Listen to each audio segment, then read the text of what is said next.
Well, this last week, the Ravens needed some players to step up. JPP and Duvernay answered the call with Houston and Bateman out. Defense was impressive. They held Burrow to 217 yards passing. Peters and Humphrey held Chase, one of the top receivers in the NFL, to just 50 yards receiving.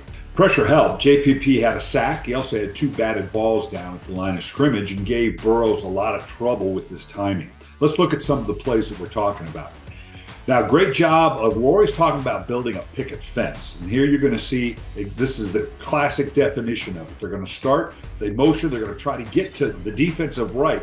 I want you to watch the edge with Owe and Humphrey and how they turn. Anytime you have to turn a stretch play back into the picket fence, the edge is critical. And you can see they keep their outside shoulder free. They make it clear to the running back he can't get there. Running back is looking for a gap to cut back into. It's not there. And on the far edge, doing a great job keeping contained, JPP picks up the tackle. The next one, this is a classic coverage sack. Great job, JPP getting in. But I want you to watch, initially it looks like it could be man with pressure, classic pressure from the Ravens. But then at the last second, you're going to see at the snap of the ball, they rotate out.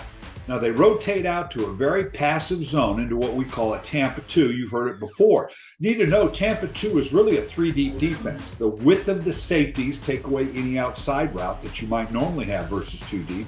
And the middle linebacker drops to the middle of the field, almost like a free safety. And you can see they've taken the field away. Now, anytime you play this kind of defense, it's just a four-man rush. And this is a very simple four-man rush. They do a twist at the bottom, but the tackle oversets, and JPP sees that with one step, slips to the inside, and gets the sack on Burrow. So great job of coverage, disguising what they're doing, and then JPP winning one-on-one on the backside.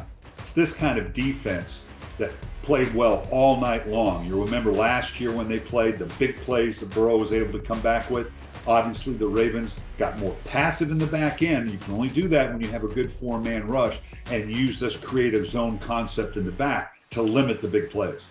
On to Duvernay. A nice night. 5 receptions for 54 yards with Bateman out. But interestingly, it was how they used him in the running game that got my attention. 24 yards on 3 carries. This first play is a bunch set, and that's a typical when you've got a grouping of 3 receivers or 3 guys on the edge. Typically, a defense will play a box defense. That's a 4-over-3 to respect the run. But maybe because it's Duvernay in the backfield, they didn't do that. They left themselves vulnerable. And this is a pretty good box with Oliver, Andrews, and Ricard, and Stanley on the left side. Now, this is just a classic toss. Nice job of Andrews blocking down, sealing the edge. Oliver does the same thing that actually gets back into the second level. You got Ricard and Stanley coming around in the old Green Bay Packers sweep. That's a lot of beef coming around the edge. Great job of Duvernay slipping in and getting up the edge for a 12-yard gain. Now you're going to see, as we typically see, a variation on a theme. This is kind of the same play. This time, Duvernay starts in the bunch, okay? And then he motions himself back away, and he's going to set himself and then just come back on the classic jet sweep. So it's kind of the same play, a little bit different in terms of execution, but it's the same look. You still have Ricard and Andrews blocking down. Now you've got the backside guard, Zeitler. He's going to pull around and pick up that extra edge where last play we saw Stanley do that. So again, classic jet sweep, nice job getting around the edge, variation of the theme. You actually have the back in this instance leading up. He's kind of the third man of the bunch. So like I say, very similar play. You get lots of repetitions in the week with just subtle variation. And either way, Duvernay comes up with 2 really good plays. Now, all of this helps set up Lamar Jackson, particularly in that last drive, the huge play that set up the game-winning field goal. This is Lamar Jackson time, and only the way that he can do it. Again, this has some sweep potential. You're going to see Drake out of the backfield.